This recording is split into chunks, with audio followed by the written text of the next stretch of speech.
This is the training for Module 5. Module 5 is about putting STEM in action. In this module, we're asking students to actually work like STEM professionals. The first activity is about having a guest speaker who is a STEM professional, and Jane will speak to that in a moment. And then the next activity, 5.2, is a STEM challenge for students to undertake in small groups.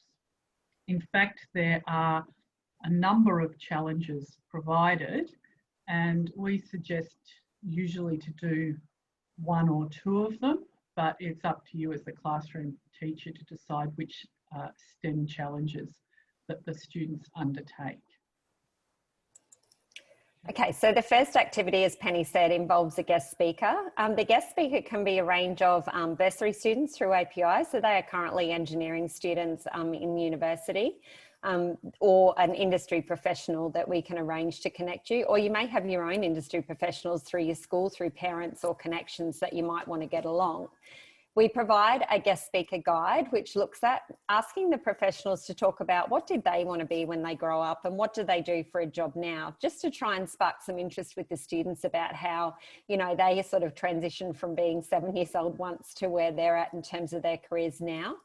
The reason that we have this in this particular module is because, as Penny said, the second part of the activity is the practical activities.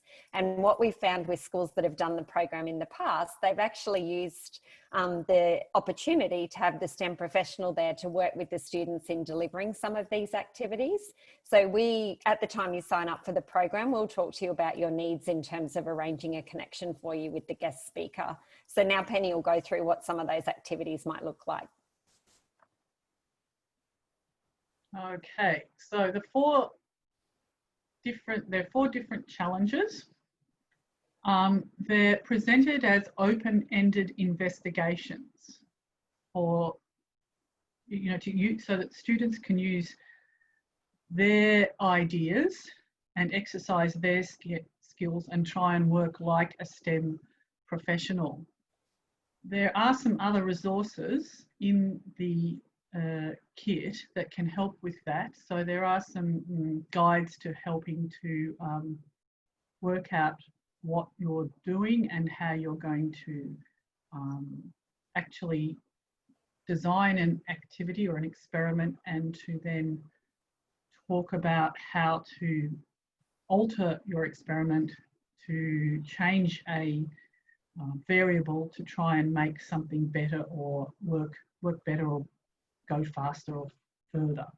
But we'll talk about those later. So the first challenge is making the tallest structure. And this challenge is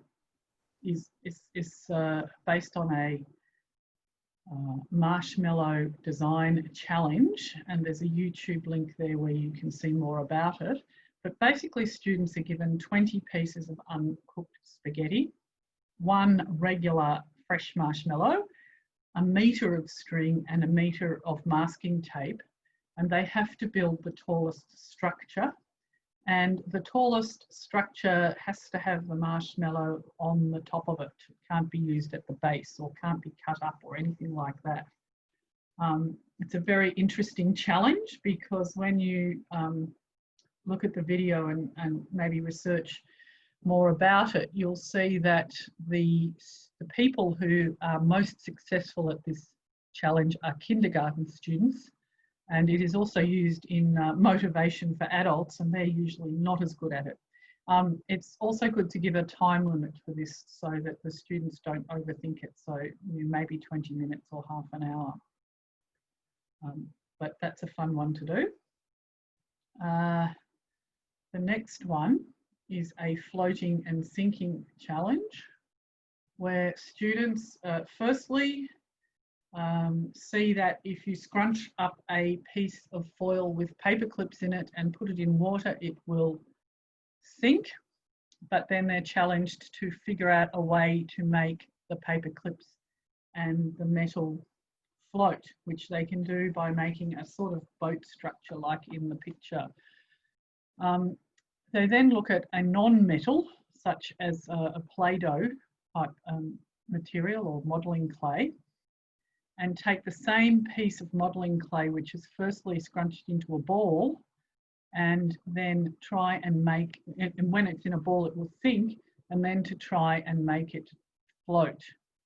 And again, they can experiment with the shape that they use, but a boat shape ends up being the most successful. There is a results graph on this picture because you could also test the effectiveness of your plasticine boat by seeing how many paper clips or other metal thing, it could be like a washer or something like that, how many of those it will hold before it sinks. And so they're getting some practice in graphing by just colouring in the results graph. With this one, I practiced with a number of different modelling clays that I bought. Just be careful, some of them are quite water soluble, and you don't, plasticine is the best, but it's a little bit harder to get hold of. But something like Play-Doh may in fact go mushy in the water, so just test that out first. Then at the end of this challenge, once they've learnt about some floating and sinking, they build a raft for a toy. So on the next slide, you can see some of the rafts that I made for some toys.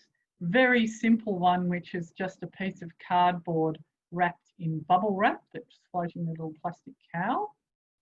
You could use pop sticks and water bottle lids to make a raft, or another one which is 2 empty drink bottles taped together with some cardboard on the top. So it's up to the students to design their own raft to suit their toy.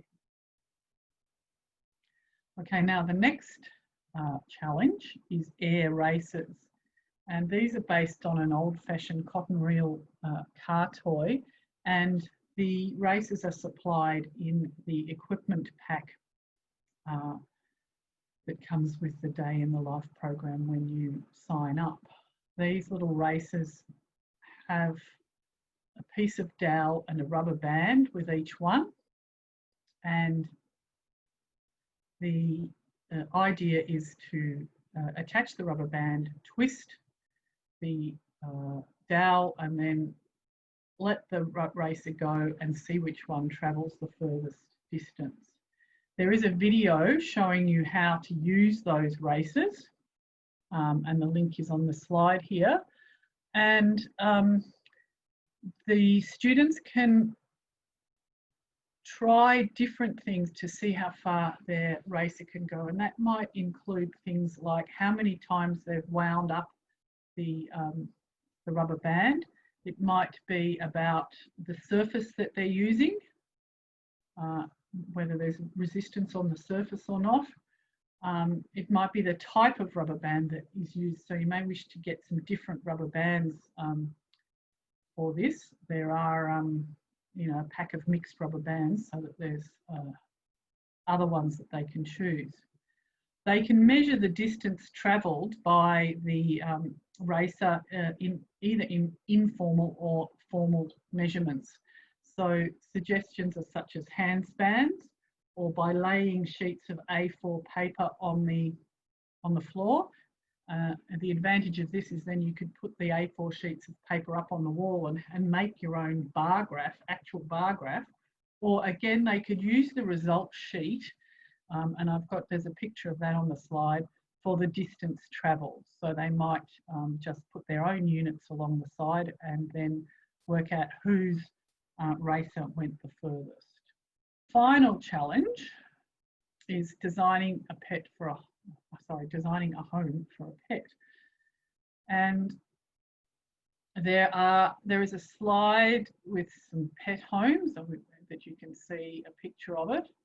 And there's another slide showing an architect making a model. So in this particular challenge, the students think about a pet that might be an actual pet that they have, or one that they wish they had. And they then think about the needs for that particular pet, what sorts of things it needs to stay alive and to be happy and healthy. And then they draw a picture of a home for that pet.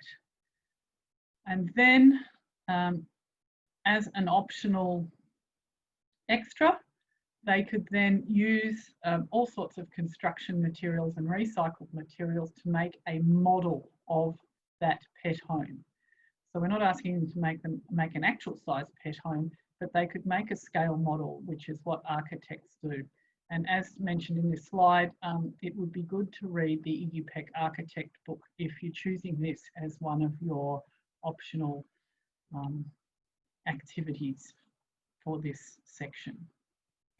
If you have any questions at all about this module, please don't hesitate to contact me at the address listed on the screen.